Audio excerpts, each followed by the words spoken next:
हम लोगों ने जो आज इस संसार में बद्ध जीव हैं, ये क्या हम लोग क्या करते हैं, जल्दबाजी में किसी के भी बहकावे में आकर या किसी से प्रभाव में आकर किसी का सत्संग सुना, महाराज जी बहुत अच्छा प्रवचन करते हैं, दीक्षा लेने चले गए। किसी की पर्सनालिटी से बड़े प्रभावित हुए, बहुत अच्छी दाढ़ी मूंछ है, बहुत सुंदर मुख है और बहुत अच्छा कीर्तन करते हैं, उससे उनसे दीक्षा ले ली। या किसी ने कह दिया ये महाराज जी तो बहुत अच्छे हैं, उनसे दीक्षा ले ली। या किसी ने पूछा, अगर मेरे इष्ट ठाकुर जी हैं, तो शहरों में क्या होता है कि मैं किससे दीक्षा लूं, अरे वो महाराज जी आए हुए ना, बहुत अच्छा प्रवचन करते हैं। तो हमने बिना सोचे समझे वो दीक्षा ले ली। उसके बाद क्या दिक्कत क्या हुई कि अब आचार्य से प्रश्न किया, उसका जवाब नहीं मिला, कहीं मन को विश्राम नहीं मिला। तो उनका ये प्रश्न है कि महाराज जी आप हमें ये मार्गदर्शन दें कि जब हम दीक्षा लेना चाहें तो हमें किन बातों का ध्यान रखना चाहिए, किन आचार्य से हमें दीक्षा लेनी चाहिए। साकत संग अगिन्न लपट लपट जरत को संगति कीजय, साधु सुबुद्धि समान सुसंतन जान के शीतल संगति कीजय। एक जो प्रकृति विरुद्ध, जो संसार में आसक्त चित्त वाले जीव है, एक जो काचे प्रकृति विरुद्ध करे तो का कीजिए, आगे के दाचे गए भज पानी में आग लगे तो का कीजिए। जो आप प्रश्न कर रहे हो वो यही प्रसंग का है कि साकत संग अगिन्न लपट लपट जरत को संगति कीजिए। ये जो भगवत विमुख, देखो एक होता है कंठी बंधवा लेना और कान फुकवा लेना, ये एक बाहरी दीक्षा संस्कार हो गया।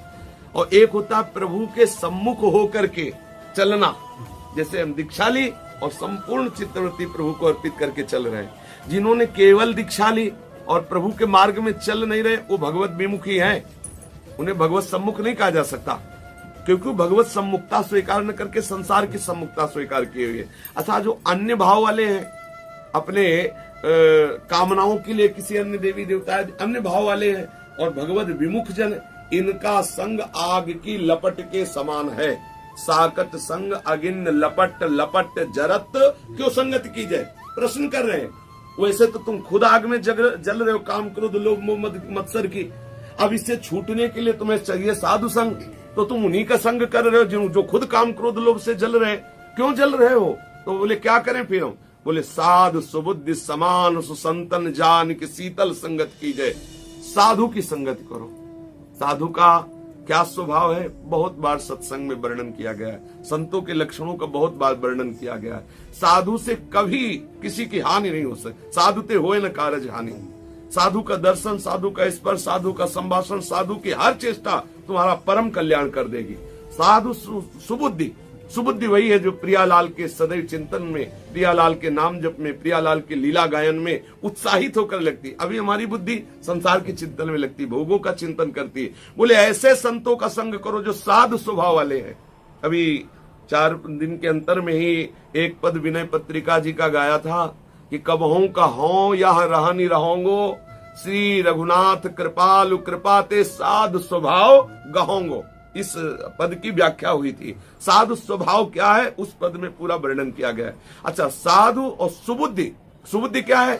जिनके पास बैठने से हमारी बुद्धि प्रियालाल में लगने लगे, जिनके पास बैठने से प्रियालाल प्यारे लगने लगे, जिनके पास बैठने से हमारे गंदे आचरण छूटने लगे, जिनके पास बैठने से लगने लगे कि प्रियालाल मुझे प्राप्त हो जाएंगे, वो है सुबुद्धि साधु का संग।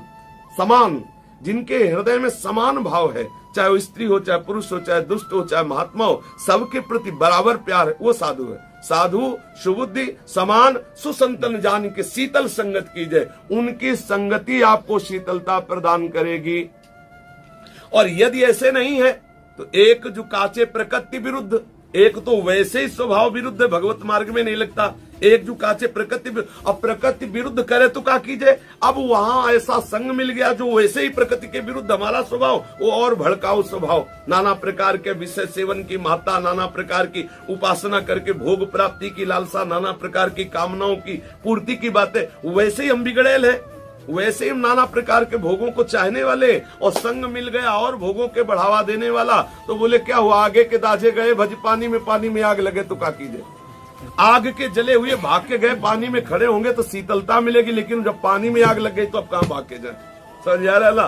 तो साधु सुबुद्धि समान सुसंतन जान के शीतल संग, संत का सबसे बड़ा पहला लक्षण है, जिसके संग, जिसके पास बैठने से संसार के दोष छूटने लगे, प्रियालाल अच्छे लगने लगे। बस यही पहचान है। वस्तुतः संत को संत ही पहचान सकता है, दूसरा कोई नहीं। पर साधारण पहचान है। जैसे हम थके मांदे कैसे भी यमुना के समीप जाए तो एक आनंद की अनुभूति होने, ऐसे संत के समीप जाते ही हमारा हृदय शांत होने लगे, संशय मिटने लगे, प्रभु प्यारे लगने लगे। ऐसा लगने लगे जो मैं खोज रहा था वो मिल रहा है मुझे, ऐसा लगने लगे हृदय। ये किसी को विज्ञापन से नहीं रीझना चाहिए, ये मेरी छाती, मेरा हृदय प्रमाण होना चाहिए। जब हम समीप गए, जब हम बैठे, जब हमने देखा, सुना, चर्चा, मेरा हृदय शीतल। बाहरी पोजीशन पे नहीं रीझना चाहिए।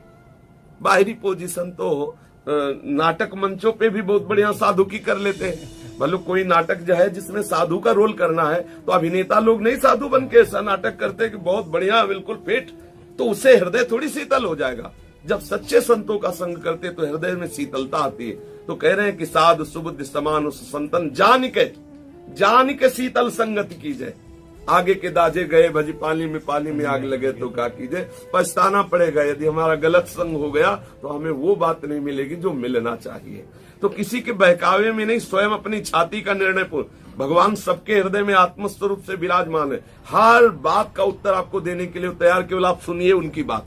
आप आके बैठ जाइए और हृदय से पूछिए कि मैं इनको गुरु बनाऊं कि नहीं।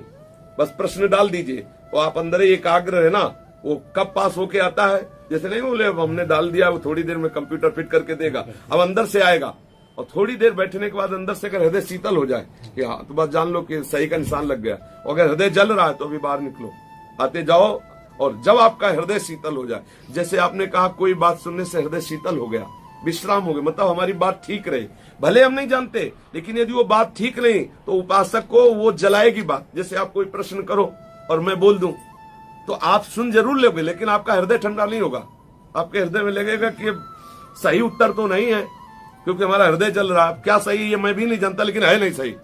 और अगर सही होगा तो एकदम ठंडा हो जाएगा, लगेगा हाँ हाँ बिल्कुल बिल्कुल बिल्कुल ऐसा ही है। ऐसे ही जहां हमारे संग के भावना बनी कि हमारे गुरु हैं, ये हमारे महात्मा, उनका संग करने से जब हृदय शीतल हो जाए और हृदय कहने लगे कि मिल गए, जिनकी खोज थी वो मिल गए, बस किसी पूछने की जरूरत नहीं। और किसी के कहने से जाने की बात ये ठीक नहीं है। हिंदुस्तान भेड़िया धसान वाली बात नहीं होनी चाहिए। 100 लोग जा रहे हैं मरने तो हम भी कटने जाए, क्या हुआ? अरे मैं सोचना चाहिए क्यों जा रहे हैं, किसको पूछ रहे हैं, क्या कर रहे हैं, क्या। थोड़ा अगर जाना भी है तो थोड़ा परीक्षार्थी बन करके जाइए और आप वहां देखिए और फिर लौट के आइए। अपने आत्म स्वरूप भगवान से पूछिए कि क्या आपने विधान रचा है वहां में जाने का, क्या आपने वहां शरणागति का विधान अगर रचा है तो आप हमें संकेत कीजिए। तुरंत आप निश्चित समझो, तुरंत संकेत होगा आपको। जब हमने अपने जीवन में देखा है कहीं कभी ऐसी बात आई तो हमने प्रभु के ऊपर छोड़ दिया, तो तत्काल किसी न किसी रूप में आकर के वही बात बोले जो हमने प्रश्न किया प्रभु से कि आप ऐसा है वहां चले जाइए और उनसे ऐसा। तब लगा कि ये तो मेरा प्रश्न था, ये बाउल कैसे रहे। तब लगा वही जगत गुरु इनके रूप में आके बोल रहा है। या कोई ग्रंथ खुला और वही पॉइंट निकल पड़ा, या कोई आके बोल गया और या अंदर स्फुरित हो गया। आप 3 जगह ना बनाओ, आपके प्रश्न का उत्तर मिल जाएगा। जगत गुरु से बात डाल दो, अगर कोई भी बात जचानी है तो आपके अंदर आ जाएगा, या कोई ग्रंथ खुल जाएगा, या कोई संत या कोई भी आके आपको बता जाएगा। प्रभु सर्व समर्थ है, वो आपके हृदय में शीतलता प्रदान कर देगा।